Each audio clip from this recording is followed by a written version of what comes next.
সুপ্রিয় দর্শক, আপনাদের সবাইকে আমন্ত্রণ জানাচ্ছি বাংলা ভিশনের জনপ্রিয় সাপ্তাহিক আয়োজন প্রবাসী মুখ অনুষ্ঠানে। সাথে আছি আমি ইমরুল কায়েস। আজ প্রবাসী মুখের 694তম পর্ব প্রচার হচ্ছে। প্রিয় দর্শক, আজ আমরা আলোচনার জন্য স্টুডিওতে আমন্ত্রণ জানাচ্ছি। আমাদের প্রবাসী মুখ অনুষ্ঠানে আজ কথা বলবেন doctor Selim Reza, North South বিশ্ববিদ্যালয়ের শিক্ষক এবং গবেষক। সেলিম, আপনাকে প্রবাসী মুখ অনুষ্ঠানে স্বাগত জানাচ্ছি। ধন্যবাদ আপনাকে। এবং আরেকজন অতিথি আমাদের সাথে সংযুক্ত রয়েছেন যুক্তরাজ্য থেকে, যুক্তরাজ্য প্রবাসী আইনজীবী ব্যারিস্টার সৈয়দ রুম্মন। রুম্মন, আপনাকেও স্বাগত জানাচ্ছি বাংলা ভিশন স্টুডিও থেকে এবং আমাদের প্রবাসী মুখ অনুষ্ঠানে। প্রিয় দর্শক, আমরা কথা না বাড়িয়ে সরাসরি আলোচনা চলে যাব। আমরা আলোচনা শুরু করব আমাদের ডক্টর সেলিম রেজার কাছে। জানতে চাইব যে আমাদের প্রধান উপদেষ্টা, আমরা দেখলাম যে সম্প্রতি সংযুক্ত আরব আমিরাতের দুবাই সফরে গিয়ে সেখানকার সরকার তাকে বলেছেন যে অনেকেই যান ভুয়া কাগজপত্র দিয়ে যান এবং তারা ডাক্তারি সহ নানা কাগজপত্র সেখানে সাবমিট করেন, কিন্তু যা বেশিরভাগই দেখা যায় যে ভুয়া। এই মর্মে তারা অভিযোগ করেছেন প্রধান উপদেষ্টার কাছে। তো এইটা আসলে আমাদের দুবাই বা সংযুক্ত আরব আমিরাত আমাদের সবচেয়ে বড় একটা শ্রমবাজারের একটা। তো কি ধরনের খারাপ প্রভাব পড়ছে এবং এই বিষয়ে আপনার মূল্যায়নটা কি আসলে কি বলবেন? ধন্যবাদ আপনাকে। এটি খুবই একটি গুরুত্বপূর্ণ প্রশ্ন এবং আমি যখন মাননীয় প্রধান উপদেষ্টার এই বক্তব্যটি শুনছিলাম তখন জাতিগতভাবেই বাংলাদেশের নাগরিক হিসেবে, একজন নাগরিক হিসেবেই কিন্তু আমার কাছে ভীষণ লজ্জা লেগেছে এবং আমি বেশ হতাশও হয়েছি বিষয়টি শোনার পরে। এবং আমি নিশ্চিত যে মাননীয় প্রধান উপদেষ্টা ভীষণভাবে লজ্জিত হয়েছেন যখন এটি শুনেছেন। সরাসরি তাকে বলা হয়েছে, সরাসরি তাকেই বলা হয়েছে এবং তাকে এটা শুনতে হয়েছে। দেখেন, শ্রমিক পাঠানোর দেশ হিসেবে বা শ্রম অভিবাসনকারী দেশ হিসেবে কিন্তু আমরা মোটামুটি আন্তর্জাতিকভাবে স্বীকৃত। আমাদের দেশ থেকে প্রতি বছর 5 লাখ, 6 লাখ, 12 লাখ পর্যন্ত লোক কিন্তু বিদেশে যাচ্ছে প্রত্যেক বছর। সেই জায়গাটাই সারা পৃথিবীতে কিন্তু আমাদের একটা ব্র্যান্ড ইমেজ রয়েছে যে আমাদের দেশের শ্রমিকেরা কাজে ভালো, বা আমাদের শ্রমিকেরা কর্মঠ, বা আমাদের দেশ থেকে কম পয়সায় শ্রমিক পাওয়া যায়। সেই জায়গাটাই যখন আমাদের এরকম লজ্জা পেতে হয়, এটা সত্যিকার অর্থেই আমাদের জন্য একটা বিরাট খারাপ একটা ইমেজ তৈরি করে দেয়। কেন এটা হয়েছে সেটার পিছনে অসংখ্য রকমের ব্যাখ্যা রয়েছে, কিন্তু মোটা দাগে আমরা বলতে পারি যে গত 15-16 বছর ধরে যেরকম একটি দুর্বৃত্তায়ন হয়েছে বাংলাদেশে, এবং এখানে মিথ্যা এবং ভুয়া এবং অনৈতিক যত রকমের আচার আচরণ তৈরি হয়েছিল সরকারি কাগজপত্রের মধ্যে, সেগুলোরই কিন্তু প্রতিফল এগুলো। আপনি তো জেনে থাকবেন যে ভুয়া জামিননামা নিয়ে বহু অপরাধী কিন্তু জেল থেকে ছাড়া পেয়ে গিয়েছে এবং পরে আমরা শুনতে পেয়েছি। এবং ভুয়া অপরাধী সাজিয়ে ভুয়া মামলা দিয়ে মানুষকে হয়রানি করা, এই সকল কিছুরই কিন্তু একটি প্রতিফলন হিসেবে দেখতে পেয়েছি প্রবাসীদের ক্ষেত্রেও গিয়ে পড়েছে। এবং অর্থাৎ দেশের মধ্যে যা হচ্ছে সে তারই আসলে আমাদের দেশেরই তো লোক। একদমই তাই। একে তো দেখেন যে আন্তর্জাতিকভাবে কিন্তু আমরা দক্ষতা সম্পন্ন লোক পাঠাতে পারছি না। আমরা এখনো পর্যন্ত সারা পৃথিবীর মানুষ আমাদেরকে চেনে কিভাবে, যে আমরা কম দক্ষ শ্রমিক প্রেরণকারী একটি দেশ। সেই জায়গাটাই থেকে যখন আমরা কোনো বিশেষ দক্ষতা সম্পন্ন লোকজন পাঠাতে চাই, সেখানে যদি আবার ভুয়া কাগজপত্র থেকে যায়, তখন কিন্তু আমাদেরকে বাজারে গিয়ে বা শ্রম বাজারে গিয়ে কিন্তু মার খেতে হয়। এবং তাই হচ্ছে। এবং গত 5-7 বছর ধরে আপনি দেখবেন যে আমরা যে শ্রমিকগুলো পাঠাচ্ছি সেখানে কিন্তু উচ্চ দক্ষতা সম্পন্ন শ্রমিক পাঠাতে পারছি না। কারণ যারা সত্যিকার অর্থেই দক্ষতা সম্পন্ন তাদের ক্ষেত্রে যেই কাগজপত্রগুলো দিচ্ছি সেগুলো যখন যাচাই বাছাইয়ের মধ্যে পড়ছে, সেখানে দেখা যাচ্ছে একটা নির্দিষ্ট সংখ্যক কাগজপত্র কিন্তু সেই যাচাই বাছাই আমাদের দেশে যখন আমরা যাচাই বাছাই তখন কেন এটা ধরা পড়ছে না? এর পেছনে কি যে বিগত সরকার বা বিগত আমলে আমরা দেখছি যে কিছু মানুষ যারা অতি মুনাফা লাভের আশায় মানে যেমন তেমন করে হোক লোক পাঠাতে, এবং কিছু মানুষের নামও কিন্তু ওই সময় শোনা যায়, কিছু সংসদ সদস্য বা কিছু উচ্চ পর্যায়ের ব্যক্তিও কিন্তু জড়িত ছিল। তাদের কি কারণেই? সেটি তো অবশ্যই। এবং আপনি দেখেন, মানে মূল বিষয়টাতে হাত দিতে গেলে কিন্তু আরো অনেক কথাই উঠে আসে। জাতিগতভাবেই কিন্তু আমরা এই রকম ধরনের ম্যাল প্র্যাকটিস বা যে ধরনের ভুয়া জিনিসপত্রকে নিয়ে গর্ব করা বা বড় করে দেখানো, সেই জিনিসগুলো আমাদের জাতীয় আয়কে কিন্তু আমরা ভুয়াভাবেই কিন্তু উপস্থাপন করেছি, যেটি আমাদের না, তার চেয়ে তো বেশি করে উপস্থাপন করে আমরা দেখেছি যে আমরা মধ্যম আয়ের দেশ হয়ে গিয়েছি, আমরা উন্নত দেশ হয়ে গিয়েছি, আমরা সিঙ্গাপুরের কাছাকাছি চলে এসেছি। এটি কিন্তু আমাদের একটা সামগ্রিকভাবে একটা চর্চার অংশ হয়ে উঠেছিল। এবং আরেকটি বিষয় আপনি দেখবেন যে এই সময়টার মধ্যে যে দুর্বৃত্তায়ন হয়েছে সেটার মধ্যে কিন্তু নজরদারির একটা ব্যাপক অভাব ছিল। যে সংস্থাগুলো আমাদের প্রবাসী শ্রমিকদের জন্য সার্টিফিকেট প্রদান করে বা বিভিন্ন ধরনের নথিপত্রগুলো যাচাই বাছাই করে, তাদের ক্ষেত্রে কি কোনো রকমের নজরদারি করা হয়েছে? বা তাদেরকে নজরদারি করার ক্ষেত্রে কি কোনো ধরনের সমন্বয় আমরা দেখতে পেয়েছি? মন্ত্রণালয়ের কোনো গুরুত্বপূর্ণ ভূমিকা দেখতে পেয়েছি? সব মিলিয়ে একটা হজবরলা একটা সিস্টেম বা প্রথা গড়ে ওঠার কারণেই কিন্তু আজকে আমরা এরকম লজ্জার মুখোমুখি হয়েছি বা লজ্জা শিকার হতে হচ্ছে। তো আমি মনে করি যে এই জায়গা থেকে আমাদেরকে বেরিয়ে আসতে হবে এবং আমাদেরকে খুব দ্রুতই এটির একটি সুষ্ঠু সমাধান বের করতে হবে। না হলে আমরা কিন্তু শুধুমাত্র কম দক্ষতা সম্পন্ন শ্রমিক বা স্বল্প দক্ষতা ভিত্তিক শ্রমিক পাঠিয়ে আমরা একটি গরিব দেশ হিসেবে কিন্তু থেকে যেতে পারি না। কারণ বর্তমান যে অন্তর্বর্তী সরকার রয়েছে তার একটি ভিশন রয়েছে এবং তারা একটি নির্দিষ্ট লক্ষ্যে বাংলাদেশকে একটি উন্নত পর্যায়ে নিয়ে যেতে চান। সেই জায়গা থেকে কিন্তু অভিবাসনের কোনো বিকল্প নেই। আজকে আপনি দেখেন বাংলাদেশে কর্মসংস্থানের যে হতাশাজনক চিত্র চলে এসছে, বহু ফ্যাক্টরি কিন্তু বন্ধ, বহু গ্রাজুয়েট কিন্তু এখনো চাকরি পাচ্ছে না। অভিবাসনে গুরুত্ব দিতে হবে এবং অভিবাসনই হচ্ছে আমাদের জন্য একমাত্র পথ। অভিবাসন এর কারণে আমরা যে রেমিটেন্স পাচ্ছি সেটি কিন্তু এই মুহূর্তে আমাদের সবচেয়ে গর্বের জায়গা, অথচ সেই গর্বের জায়গাটায় গিয়েই কিন্তু আবার আমরা লজ্জার জায়গাটাও পেয়ে যাচ্ছি। কাজ করতে আসছে। আমাদের অনলাইনে সংযুক্ত আছেন আমাদের যুক্তরাজ্যের প্রবাসী আইনজীবী ব্যারিস্টার সৈয়দ রুম্মান। রুম্মান, আমরা কথা বলছিলাম যে আমাদের দেশ থেকে সম্প্রতি বিগত আমরা দেখছি ভুয়া কাগজপত্র তৈরি করে বিদেশে যাওয়ার প্রবণতা ছিল, সেটা সবসময় ছিল, কিন্তু বিগত আমাদের সবচেয়ে বেশি বেড়েছে। তো এবং এটা আমরা দেখেছি যে দুবাইতে যখন আমাদের প্রধান উপদেষ্টা গিয়েছিলেন তখন কিন্তু সেখানকার সরকার প্রধান উপদেষ্টাকে এই কথাগুলো বলেছিলেন, যার কারণে আমাদেরকে লজ্জায় পড়তে হয়েছে বা সরকারকে বা প্রধান উপদেষ্টাকে। তো আমরা তো দেখি যে ইউরোপের দেশে যুক্তরাজ্যে এরকম প্রবণতা আমরা নানা সময় দেখে থাকি, যে ভুয়া কাগজপত্র নিয়ে যাওয়ার ক্ষেত্রে। যে কোনো ক্ষেত্রে আসলে এটা দেশের বাহিরে আসা হোক কিংবা দেশের ভেতরেই কোনো কাজের ক্ষেত্রে হোক কিংবা পড়াশোনার ক্ষেত্রে হোক, যে কোনো ক্ষেত্রেই যে কোনো ভুয়া কাগজপত্র আসলে কোনোভাবেই গ্রহণযোগ্য না। এখন আমি যদি ইউনাইটেড কিংডমের প্রেক্ষাপটে বলি, ধরেন একজন মানুষ সে ইউকেতে আসবে সে পড়ালেখা করতে, এখন পড়ালেখা করতে আসার ক্ষেত্রে সে ভুয়া সার্টিফিকেট দিল, এবং এইটা ভুয়া সার্টিফিকেট, ভুয়া কোনো একটা রেফারেন্স, কোনো কিছু একটা ভুয়া একটা কাগজ দিল, এটা যদি কোনোভাবে আসলে ধরা পড়ে, এটা যদি বুঝতে পারে যে ডিসিশন মেকারস এটা, অথবা কোনো একটা সময় যদি এটা ধরা পড়ে, এটাকে বলা হয় ডিসেপশন। তো দুইটা অংশ আছে, একটা হলো ফলস ইনফরমেশন এবং ডিসেপশন। যদি ডিসেপশন হয় তখন কিন্তু তাদের 10 ইয়ার্সের ব্যান হয়ে যেতে পারে, এবং এটার কনসিকুয়েন্সটা এমনও হয়, দেখা গেল যে কেউ একটা ভুয়া একটা ইনফরমেশন দিল কিংবা একটা ডিসেপশন হলো, সেটি পরবর্তীতে হয়তো একটা মানুষের সিটিজেনশিপও হয়ে গেছে ওইটার উপর বেস করে, এবং দেখা গেল পরবর্তীতে কোনোভাবে ইউকে অথরিটি এটা বুঝতে পেরেছে ওই কোনো একটা ডকুমেন্ট ভুয়া ডকুমেন্ট ছিল, ওইটা ব্যবহার করে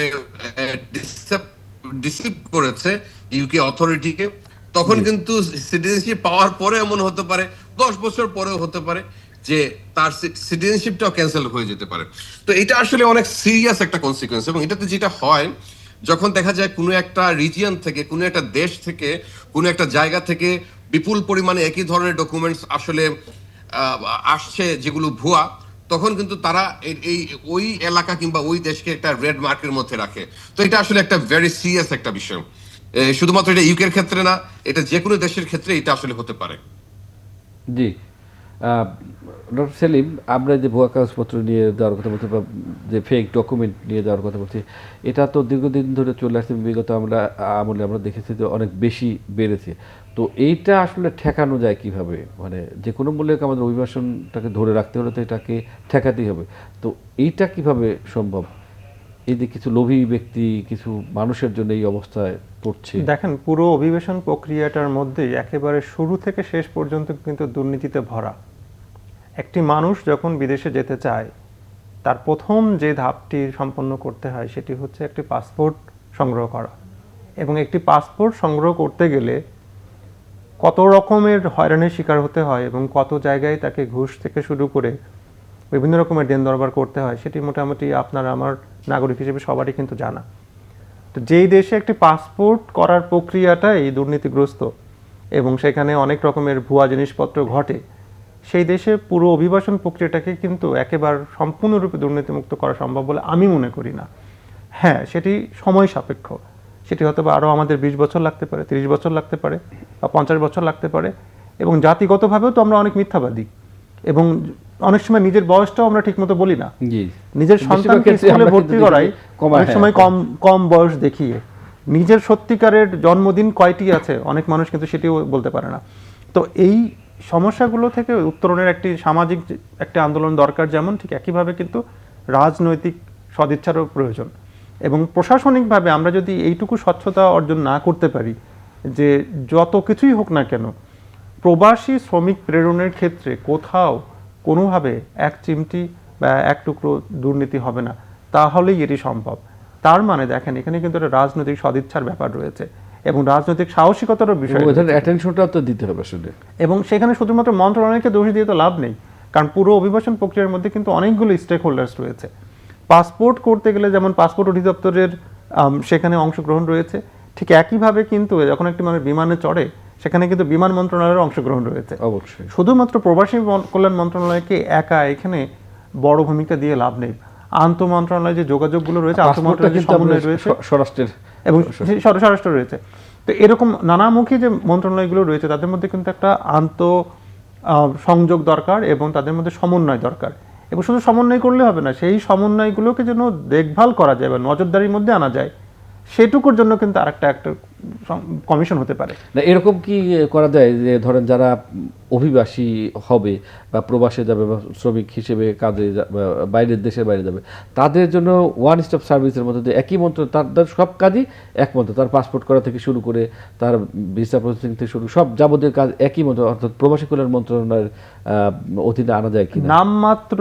নামমাত্র ওয়ান স্টপ সার্ভিস কিন্তু আমরা চালু করেছিলাম এবং এখনো সেটি রয়েছে এবং আপনি জানেন সেখানে কিন্তু আমাদের অভিবাসীদের অভিজ্ঞতা খুবই খারাপ এবং ওয়ান স্টপ সার্ভিসের নাম করে আসলে এটা 1000 স্টপ সার্ভিস হয়ে গিয়েছে।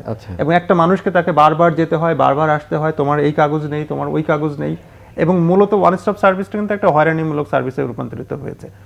এখন এই যে সাংগঠনিক দুর্বলতাটা রয়েছে, যে একটি বলছি আমি ওয়ান স্টপ সার্ভিস কিন্তু সেটিকে আমি রূপান্তর করছি হয়রানিমূলক একটা সার্ভিসে, সেই জায়গাটায় তার মানে কি নিশ্চয়ই সেখানে দুর্নীতির ব্যবস্থা ছিল, সেখানে অতিরিক্ত টাকা পয়সা লেনদেনের ব্যবস্থা ছিল, কারণ কোথাও না কোথাও দুর্নীতি হলে কারো না কারোর তো আবার সুবিধা হয়, সেটি রাজনৈতিকভাবেও হতে পারে আবার প্রশাসনিকভাবেও হতে পারে। পুরো ব্যবস্থার মধ্যেই আমি মনে করি প্রবাসী শ্রমিকদের কল্যাণ নিয়ে কখনোই ভাবা হয়নি।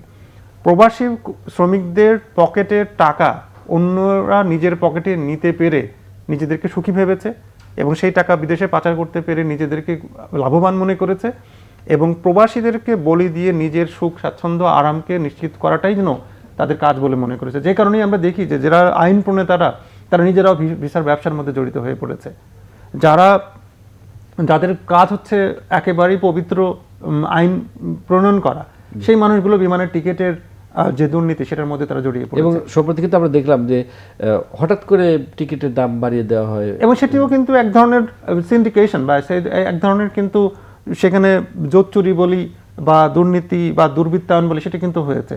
তো সবার লোভ গিয়ে দেখবেন মিশে যাচ্ছে প্রবাসী শ্রমিকের ক্ষেত্রে, কারণ এই মানুষগুলো নিরীহ, এই মানুষগুলো খেটে খায়, এই মানুষগুলো মাথার ঘাম পায়ে ফেলে মধ্যপ্রাচ্যের দেশগুলোতে 50 ডিগ্রি 55 ডিগ্রি সেলসিয়াস তাপমাত্রার মধ্যে সারা দিন রাত খেটে নিজের পেটে না দিয়েও তারা দেশের মানুষের জন্য পরিবারের জন্য টাকা পাঠায়।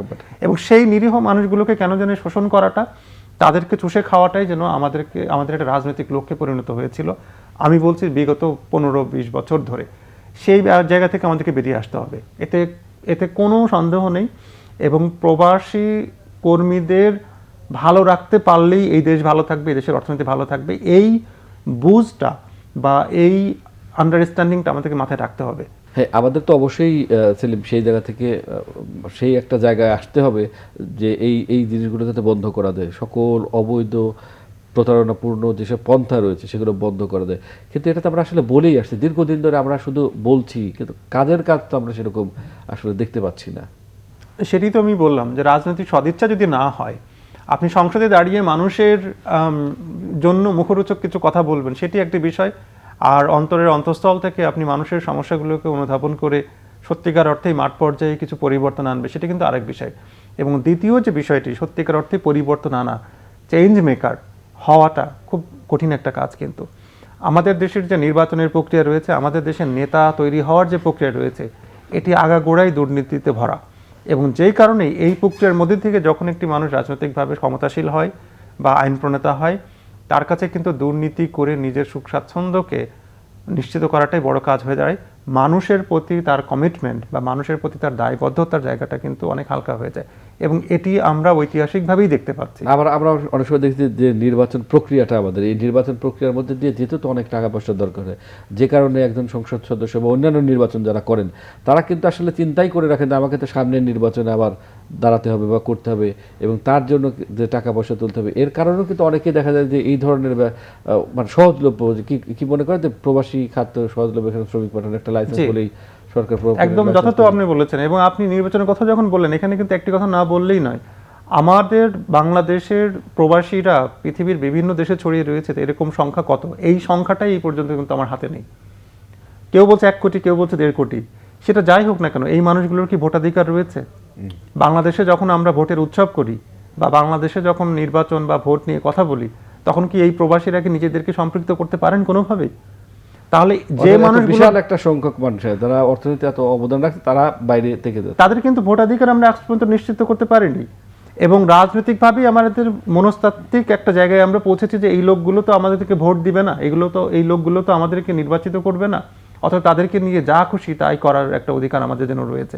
এবং সে কারণেই দেখবেন যে সব লোভ, সব লালসা এবং সব দুর্নীতির কেন্দ্রবিন্দুই হয়ে যায় আমার নিরীহ প্রবাসী শ্রমিক। এবং তাদেরকে যদি শোষণ করা যায়, সেটাই যেন একটা বড় আনন্দের বিষয় হয়ে দাঁড়ায়। এবং এটি জাতিগতভাবে অত্যন্ত লজ্জার। এবং আপনি অনুষ্ঠানটা শুরু করেছিলেন যে কথাটা বলে, যে মাননীয় প্রধান উপদেষ্টা নিজেও হতাশা এবং লজ্জা শিকার হয়েছেন এটি শোনার পরে। এরকম লজ্জা এবং হতাশা আমরা কিন্তু প্রতিটা জায়গাতে পাচ্ছি। বিশেষ করে অভিবাসন খাতের প্রতিটা জায়গায় আপনি হাত দিলে এরকম লজ্জা এবং হতাশার আমাদেরকে শিকার হতে হবে। এই জায়গা থেকে আমাদেরকে বেরিয়ে আসতে হবে। এবং তাছাড়া জাতিগতভাবে আমরা কোনোদিনও মুক্তি পাবো না। এখন যে সরকারটি আসছে, এই সরকারে আমরা তো শুনছিলাম অনেক সংস্কার হবে, নানান জায়গায় সংবিধান সংস্কার থেকে শুরু করে বিভিন্ন জায়গায় সংস্কারের কথা শুনেছি, এবং কিছু কমিশনও গঠিত হয়েছে।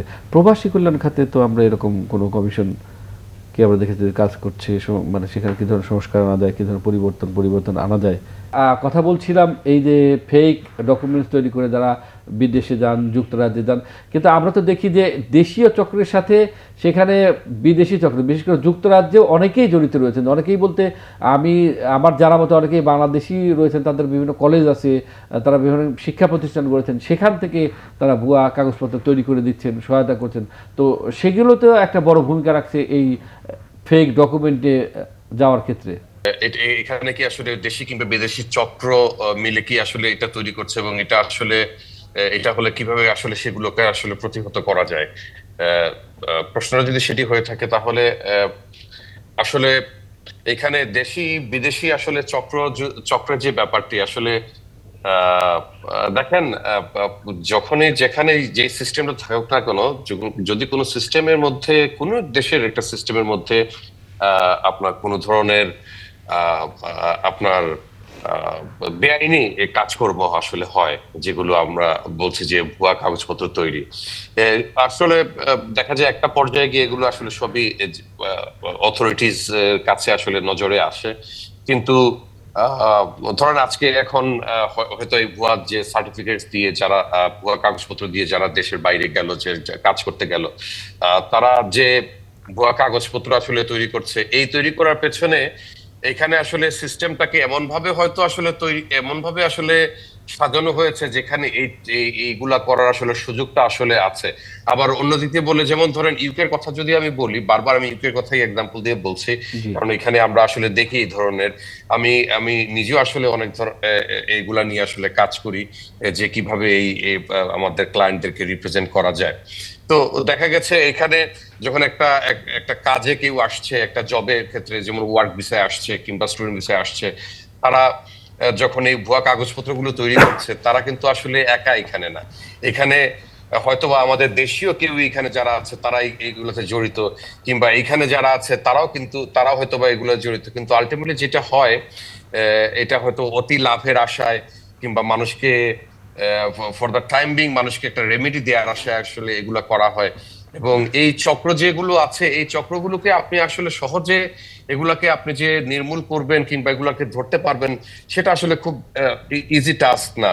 কিন্তু এটা একটা সিস্টেমেটিক একটা যদি আমাদের অ্যাপ্রোচ থাকে, আমরা যদি মূল থেকে জিনিসগুলাকে আমরা একটা স্ক্রুটিনির মাধ্যমে করি, তাহলে কিন্তু সম্ভব। যেমন ধরেন আপনি ইউকেতে স্টুডেন্ট ভিসার ক্ষেত্রে এখন যেটি হয় যে মেজরিটি অফ দ্য ইউনিভার্সিটিসে যেটি আছে বাংলাদেশে, এবং এইখানে তাদের প্রত্যেকটা দেশেই তাদের রিক্রুটমেন্টের জন্য তাদের স্টুডেন্ট রিক্রুটমেন্ট এজেন্সিজ আছে, এবং মেজরিটি ইউনিভার্সিটি এই মাধ্যমে করছে।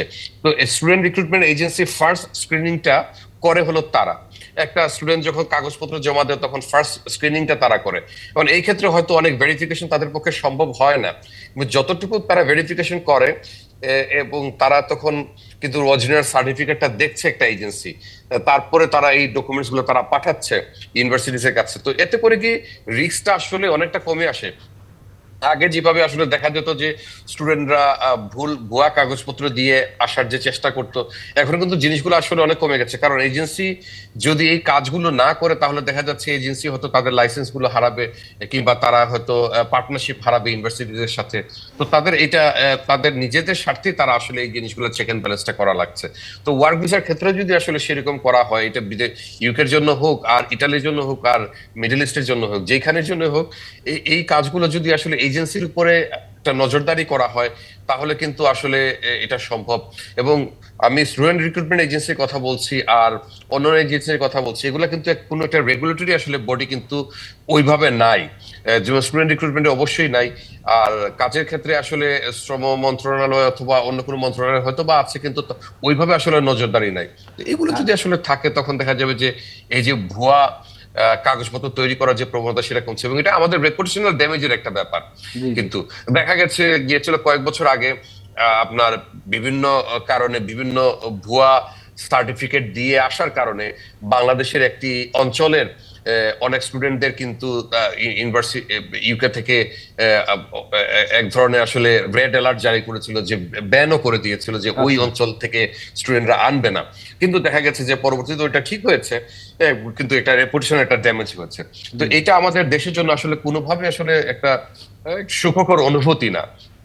এবং আমি যদি আবার অনেক সময় হয় দেখা গেছে যে হয়তোবা জেনুইন ডকুমেন্টস দিচ্ছে, কিন্তু হয়তোবা ইউকের ক্ষেত্রে যদি বলি, আমি দেখেছি আমার একটা ক্লায়েন্টের ক্ষেত্রে জেনুইন ডকুমেন্টস দিয়েছে, কিন্তু ইউকে অথরিটি ঠিক মতো ওইটাকে ভেরিফাই করতে পারেনি। ভেরিফাই না করার কারণে বলেছে যে ওইটাতে ডিসেপশন হয়েছে। আচ্ছা। এবং আমার ক্লায়েন্ট 3 বছর সাফার করেছে। পরবর্তীতে আমরা কোর্টে গিয়ে প্রমাণ করতে পেরেছি যে আমার ক্লায়েন্ট কোনো ভুয়া ডকুমেন্টস দেয়নি, আচ্ছা। এবং আসলেই কিন্তু আসলে দেয়নি। তো এই যে জিনিসগুলো অনেক সময় কিন্তু আছে যে কেউ ভুল না করে কিন্তু আসলে এই ভুয়া কাগজপত্র সাবমিট Right. না করে কিন্তু আসলে এগুলা শিকার হচ্ছে, হয়তো বা অথরিটিস ঠিক মতো এগুলাকে আসলে স্ক্রুটিনি করছে না। তো আমরা আসলে মুদ্রার একটা পিঠ দেখলে সবসময় হবে না, অপর পিঠটাও দেখতে হবে। সবসময় যে ভুয়া যেটি আমি চোখের সামনে দেখলাম দেখেই আমি বললাম ভুয়া, সেটি আসলে না। যেমন আমরা অনেক সময় আমরা যেটা আসলে মিস্টেক করি, আমরা একটা অপরাধী আমরা দেখলে আমরা বলে ফেলি যে আসলে অপরাধী, কিন্তু সে অভিযুক্ত না অপরাধী সেটা কিন্তু আমরা আসলে বিচার করি না, কারণ দোষী সাব্যস্ত হওয়ার আগ পর্যন্ত সে কিন্তু আসলে অপরাধী না। তাকে কিন্তু আমরা হয়তোবা বলতে পারি যে অভিযুক্ত ব্যক্তি। তো এই ধরনের আসলে জিনিসগুলো হয়, সেইটাও আমাদের আসলে চিন্তা করতে হবে। আর যে রেগুলেটরি যে ব্যাপারটা বললো সেটা আসলে অনেক ইম্পর্টেন্ট, সেটা সব জায়গায় ইম্পর্টেন্ট। এটা স্টুডেন্ট রিক্রুটমেন্ট হোক, আর আপনার জি, বুঝতে পারছি। কাজের ক্ষেত্রে হোক, আর যেই ক্ষেত্রে হোক, আমাদের যেমন আপনার ম্যান পাওয়ারের যে আপনার যে সেক্টরটা বাংলাদেশে, সেটা কিন্তু আসলে ওইভাবে আসলে রেগুলেটেড না। এবং দেখা যাচ্ছে যে অনেকেই আসলে কাগজপত্র বিভিন্নভাবে দিয়ে তারা বিভিন্ন দেশে যাচ্ছে, এবং বিভিন্ন ব্রোকারের মাধ্যমে যাচ্ছে, এবং দেখা যাচ্ছে যে আসলে যেতে পারছে না। ফাইনালি তারা ডকুমেন্টস দিচ্ছে, টাকা পয়সা দিচ্ছে, কিন্তু যেতে পারছে না। তো এগুলো কিন্তু দেখার বিষয় আছে। জি। মানুষ কিন্তু অনেক সময় ডেসপারেশনের কারণে কাজ করে।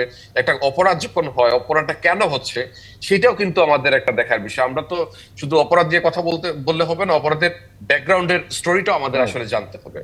তো আমরা যখন বাংলাদেশে এখন আসলে সংস্কারের কাজ চলছে, রাষ্ট্র মেরামতের কাজ চলছে, জি, তো এই অবস্থায় আমাদের কিন্তু এই জিনিসগুলোও কিন্তু আসলে দেখতে হবে, এই জায়গাগুলোতে আসলে সংস্কার হচ্ছে কিনা সেটা আমাদের বর্তমান সরকারকে বর্তমান সরকারের নজরে এটা আনতে হবে। শ্রম মন্ত্রণালয় কিংবা সংশ্লিষ্ট মন্ত্রণালয় যারা আছেন তাদের কাছে আমাদের নিয়ে আসতে হবে। আমাদের মিডিয়ার কিন্তু এখানে মিডিয়া, আইনজীবী যারা আছেন, সমাজ সচেতন, আমাদের কিন্তু অনেক ভূমিকা। ব্যারিস্টার রুম্মান, আমরা দেখেছি যে এই যে গত জুলাই গণঅভ্যুত্থানের সময় আপনার ভূমিকা আমরা দেখেছি, যে ফ্যাসিস্ট বিরোধী যে ভূমিকা ছিল এবং প্রবাসে জনমত তৈরি করার ক্ষেত্রে আপনার ভূমিকা ছিল, এবং এই যে আপনি যে সংস্কারের কথা বললেন, বর্তমান অন্তর্বর্তী সরকার সংস্কার শুরু করেছে, ঠিক ওই যে স্পিরিট থেকে আপনি এই আন্দোলনের সাথে সম্পৃক্ত হয়েছিলেন, সেখান থেকে কি আমাদের বলবেন যে যে ধরনের প্রবাসী ক্ষেত্রে যে ধরনের সংস্কার চেয়েছিলেন বা যে ধরনের দেখতে চেয়েছিলেন, পরিবর্তন দেখতে চেয়েছিলেন, সেটি সেই পথে কি অন্তর্বর্তী সরকার আছে? তো যে ধরনের আসলে পরিবর্তনটা আপনি যে প্রশ্নটা করলেন, যে ধরনের পরিবর্তনটা দেখতে চেয়েছি সেটা কি আসলে হচ্ছে কিনা কিংবা হয়েছে কিনা, আসলে দেখেন এখানে পলিটিক্যাল আসলে কথা বলবো না। ব্যাপারটা হলো যে রাষ্ট্র একটা একটা খুব একটা অস্থির একটা অবস্থার মধ্যে ছিল, এবং একটা স্বৈর শাসনের মধ্যে ছিল, ফ্যাসিজমের মধ্যে ছিল, ফ্যাসিস্ট একটা আচরণের মধ্যে দিয়ে রাষ্ট্র যাচ্ছিল, এবং রাষ্ট্রের বিভিন্ন লেয়ার পর্যন্ত কিন্তু আসলে এক ধরনের আসলে ধ্বংস করে দেওয়া হয়েছিল। এবং এই জায়গা থেকে বের হয়ে আসতে কিন্তু আপনার একদিনে কিন্তু সম্ভব না। আজকে 6-7 মাসে এটা যে এত 15-16 বছরের যে আপনার যে জঞ্জাল, সেটা কি আপনি 6-7 মাসে আপনি দূর করে ফেলবেন সেটা না কিন্তু। এবং অনেক কাজই আসলে হওয়ার চেষ্টা করা হচ্ছে। আমি আমি বলবো যে অবশ্যই বাংলাদেশে এখন অনেকভাবে আসলে সংস্কার, অনেক কিছুতে, যেমন আপনার কনস্টিটিউশনাল রিফর্ম, এগুলাতে কাজ কাজ হচ্ছে। অনেক কিছুতেই আসলে বাংলাদেশে পজিটিভলি আসলে মুভ হচ্ছে। কিন্তু যে জিনিসটা আমাদের সবার চিন্তা করতে হবে, যেটা আমরা আসলে আগে চিন্তা করতাম, যে বাংলাদেশের মানুষ আসলে কি চায়। বাংলাদেশের মানুষ চায় যে দুবেলা 3 বেলা তারা যাতে পেট ভরে খেতে পারে, জি তারা যাতে চলতে পারে, এবং তারা দিন শেষে যখন একটা সময় আসবে তারা যাতে কথা বলতে পারে স্বাধীনভাবে, এবং আমরা যাতে আমাদের ভোটের অধিকারটা আমরা এক্সারসাইজ করতে পারি। কিন্তু দেখা গেল যে এগুলো আসলে এগুলোতে ব্যাঘাত হলো। মানুষ এখন যেটা আসলে মানুষ চায় যে মানুষের সেই অধিকারগুলো মানুষের ফিরিয়ে দেওয়া হোক। কিন্তু নির্বাচন এখন হবে কি হবে না, আসলে কি আমরা নির্বাচনের জন্য প্রস্তুত কিনা সেটা আমাদের আসলে ভেবে দেখতে হবে। এবং আমাদের জন্য সবচেয়ে একটা বড় পজিটিভ একটা চেঞ্জেস এখন আসলে যে নতুন একটা রাজনৈতিক দল, যেটা আমরা আসলে অনেক আমরা চিন্তাও করতে পারিনি যে এইভাবে একটা রাজনৈতিক দল আসবে। এটাকে আমরা সাপোর্ট করব কি করব না সেটা ভিন্ন বিষয়। আমি আমি একবার একটা আর্টিকেল লিখেছিলাম ঢাকা ট্রিবিউনে, যে আমি কি can I be a prime minister of Bangladesh. তো এইটা আসলে অনেকেই বলেছিল যে এটা আসলে দুঃসাধ্য একটা, মানে অনেক অনেক একটা সাহসী একটা একটা লেখা ছিল। আসলে কি আমি কি প্রাইম মিনিস্টার হতে পারবো কিনা বাংলাদেশে, এই যে স্বপ্নটা, আমার কাছে মনে হয় এখন যে কারো এই স্বপ্নটা বোনার একটা সময় এসেছে। স্টুডেন্টরা এখন চেঞ্জের কথা যদি বলি, স্টুডেন্টরা আপনার নতুন সরকারের মধ্যে যে ইন্টারিম গভর্নমেন্ট, সেই গভর্নমেন্টের মধ্যে ছিল, এটা একটা বড় একটা পরিবর্তন। মানুষের অধিকারের যে জায়গাটায় পরিবর্তন, সেটা অনেক বড় পরিবর্তন। এবং আজকে নতুন একটা দল হয়েছে, সেইখান থেকে হয়তোবা দেখা যেতে পারে এইবার না হোক, হয়তোবা নেক্সট ইলেকশনে হতে পারে তাদের এখান থেকে একজন প্রাইম মিনিস্টার হয়েছে। তো বাংলাদেশে একটা নতুন একটা পরিবর্তন। তো এই পরিবর্তনটা কিন্তু আসলে দরকার। যে স্বপ্ন না, বাংলাদেশে কিন্তু জন্মগ্রহণ করে কেউ কখনো চিন্তা করতে পারেনি যে একটা মধ্যবিত্ত একটা ঘর থেকে যে চিন্তা করবে, কিংবা অন্য একটা পলিটিক্যাল ফ্যামিলির বাইরে থেকে কেউ চিন্তা করবে যে আমি এই দেশে প্রাইম মিনিস্টার হব। তো এই যে জিনিসটা, এটা কিন্তু আসলে এই স্বপ্ন দেখতে পারাটা কিন্তু এটা বহু বড় জিনিস। এই পজিটিভ চেঞ্জেস গুলা বাংলাদেশে হচ্ছে, কিন্তু এই সংস্কারের নামে আবার দেখা যাচ্ছে কোথাও কোথাও আসলে এই বৈষম্য বিরোধী ছাত্র কিংবা কিংবা ছাত্রদের নামে বিভিন্ন জায়গায় আসলে কেউ অরাজকতা করার চেষ্টা করছে। এখন সরকার হয়তো সেগুলোকে নিয়ন্ত্রণ করার চেষ্টা করছে, কিন্তু সেটাও আমাদের চিন্তা করতে হবে যে আমাদের যে পুলিশ প্রশাসন, আমাদের যে আইন শৃঙ্খলা বাহিনী, সেখানে কিন্তু একটা বড় একটা ভ্যাকুয়াম তৈরি হয়ে গেছে। এখানে এখানে এমন ভাবে আসলে ধ্বংস করা হয়েছে যে বিভিন্ন লেয়ার পর্যন্ত ধ্বংস করা হয়েছে। এখন ওইগুলাকে ঠিক করতে গেলে কিন্তু একটু সময় দরকারি। জি জি, রুম্মান আপনি সংযুক্ত থাকেন, আপনার কাছে আবারও আসবো। সেলিম, আপনি তো শুনছিলেন যে প্রবাসীরা আসলে কি ধরনের পরিবর্তন দেখতে চেয়েছিল, বেশ করে সংস্কারের ক্ষেত্রে আমরা দেখছি নানান জায়গায় সংস্কার হচ্ছে আমাদের অনুষ্ঠান দিয়ে তো প্রবাসীদেরকে নিয়ে। সো আপনার কাছে জানতে চাই যে প্রবাসী কেন্দ্রিক যে ধরনের আসলে সংস্কার করার কথা ছিল বা যে ধরনের উদ্যোগ দরকার ছিল সেটা কি আমরা দেখতে পাচ্ছি? এবং আপনাকে আরেকটু জানিয়ে রাখি যে আমরা দেখতে পাচ্ছি যে প্রবাসীদের নিয়ে বা অভিবাসীদের নিয়ে কাজ করছেন দীর্ঘদিন এমন একজন মানুষ, তিনি উপদেষ্টা হিসেবে শপথ নিয়েছেন, যদিও তাকে শিক্ষা মন্ত্রণালয়ের দায়িত্ব দেওয়া হয়েছে। আমরা আশা করি যে হয়তো ভবিষ্যতে তাকে প্রবাসীকরণ দিতে পারে। তো এই বাস্তবতা আসলে মানে কি কি দেখছেন এই খাতে? না, একেবারেই যে কিছুই হয়নি তা তো নয়। প্রবাসীদের মর্যাদার বিষয়ে কথা বলার মতো মানুষ তো আমাদের এখন হয়েছে, এবং আপনি দেখবেন যে মাননীয় প্রধান উপদেষ্টা কিন্তু বারবার প্রবাসীদেরকে স্মরণ করেন, এবং জুলাই গণঅভ্যুত্থানে প্রবাসীদের অবদান থেকে শুরু করে প্রবাসীদেরকে কিভাবে বাঁচিয়ে রাখতে হবে, প্রবাসীদেরকে কি করে তাদের কল্যাণ নিশ্চিত করতে হবে, এই বিষয়ে কিন্তু উনি বিভিন্ন রকমভাবে সবসময় কিন্তু স্মরণ করেন। এটি একটি ভালো দিক যে প্রবাসীরা সবসময় উচ্চারিত হচ্ছেন এবং প্রবাসীদেরকে সবসময় স্মরণে আনা হচ্ছে। এবং একই সাথে আমরা দেখতে পাই যে নতুন বাজার খুঁজে পাওয়ার ক্ষেত্রে কিন্তু বর্তমান অন্তর্বর্তী সরকারের কিন্তু কিছুটা চেষ্টা রয়েছে। এবং যেসব বাজারগুলোতে আমাদের কিছু ত্রুটি রয়েছে, বিশেষ করে মালয়েশিয়ার বাজার, সেটি নিয়েও কিন্তু অন্তর্বর্তী সরকারের বিশেষ চিন্তাভাবনা রয়েছে, আমি নিজে যতটুকু জানি।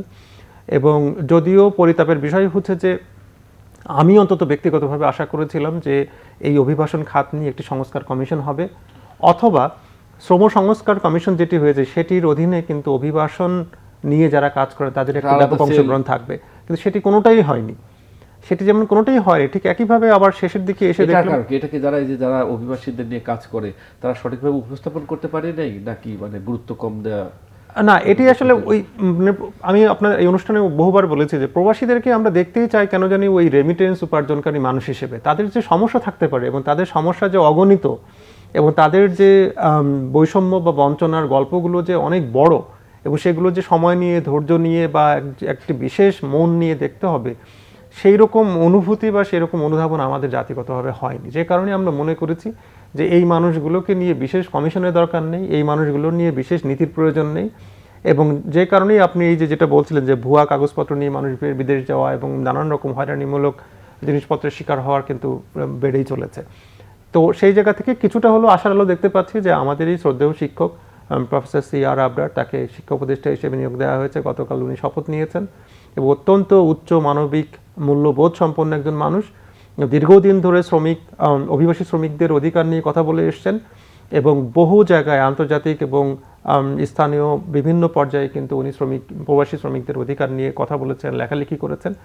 এবং আমার কেন জানি মনে হয় যে এই বাদটা এরকম একজন যোগ্য মানুষের নেতৃত্বে হয়তো বা প্রবাসীদের অধিকার রক্ষা বা প্রবাসীদের মর্যাদা নিশ্চিতকরণে কিছুটা অগ্রগতি আমরা দেখতে পাবো।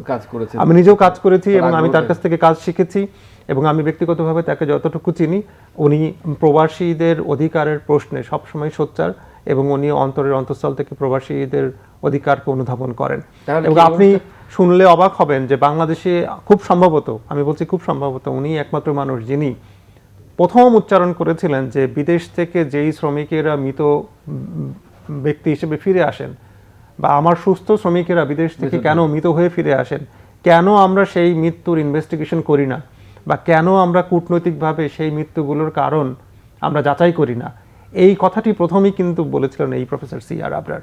এবং সেই মানুষটাকেই আমরা উপদেষ্টা হিসেবে দেখতে পাচ্ছি এবং আমরা আশাবাদী যে উনি বা ওনার তত্ত্বাবধানে বা ওনার নির্দেশনায় হয়তো বা প্রবাসী শ্রমিকদের জন্য দেখতে পাচ্ছি তাকে শিক্ষা মন্ত্রণালয়ের দায়িত্ব দেওয়া হয়েছে। তো আমরা কি এই অনুষ্ঠানের পক্ষ থেকে আশা করতে পারি যে প্রবাসী কল্যাণ মন্ত্রণালয়, বা যেহেতু উনি প্রবাসীদের নিয়ে কাজ করেছেন, অভিবাসীদের নিয়ে কাজ করেছেন, দীর্ঘদিন অভিজ্ঞতা রয়েছে এবং প্রবাসীদের সমস্যাটা কোথায় সেটা তো তিনি জানেন অবশ্যই। তো সেই ক্ষেত্রে অবশ্যই আমরা সবাই সেটাকে ইতিবাচকভাবে দেখি। এবং আমি আরেকটি বিষয় আপনার কথা প্রসঙ্গে বলতে চাই, দেখেন আমাদের পাঠ্যপুস্তকে কিন্তু অভিবাসীদেরকে নিয়ে কোনো কথাবার্তা নেই, কোথাও নেই। একটি মানুষ, একটা প্রবাসী শ্রমিক হিসেবে তার জীবনটা কেমন হয় বা কিরকম ভাবে সে গড়ে ওঠে, এরকম কোনো আলোচনা কিন্তু আমাদের পাঠ্যপুস্তক বা শিক্ষা ব্যবস্থার মধ্যেও নেই। শিক্ষা শেষ করে সবাই বিদেশ যেতে চায়, কিন্তু শিক্ষা ব্যবস্থার মধ্যে জানলাম যে অভিবাসী নামক একটা, এবং আপনি বরং উল্টোটা দেখবেন, আপনি দেখবেন যে ইউটিউব চ্যানেলে গেলে বিভিন্ন টেলিভিশন চ্যানেলগুলো এবং বিভিন্ন মিডিয়া হাউসগুলো তারা যেসব হাস্যরসাত্মক নাটক, সিনেমা, মুভি বানায়, সেগুলোর বিষয়বস্তু হয়ে দাঁড়ায় আমাদের প্রবাসী শ্রমিকরা। ধরেন সৌদি জামাই, বেয়াক্কল প্রবাসী, এরকম নানান রকমের অপমানজনক টাইটেল দিয়ে তারা কিন্তু নাটক বানায় এবং হাসির খোরাক হিসেবে তারা তৈরি করছে। এবং দিন শেষে কিন্তু তাতে প্রবাসী শ্রমিকদেরকে অনেক খাটো করে উপস্থাপন করা হচ্ছে এবং তাদেরকে ওই ঠাট্টা তামাশার বিষয় হিসেবে কিন্তু তাদেরকে উপস্থাপন করা হচ্ছে।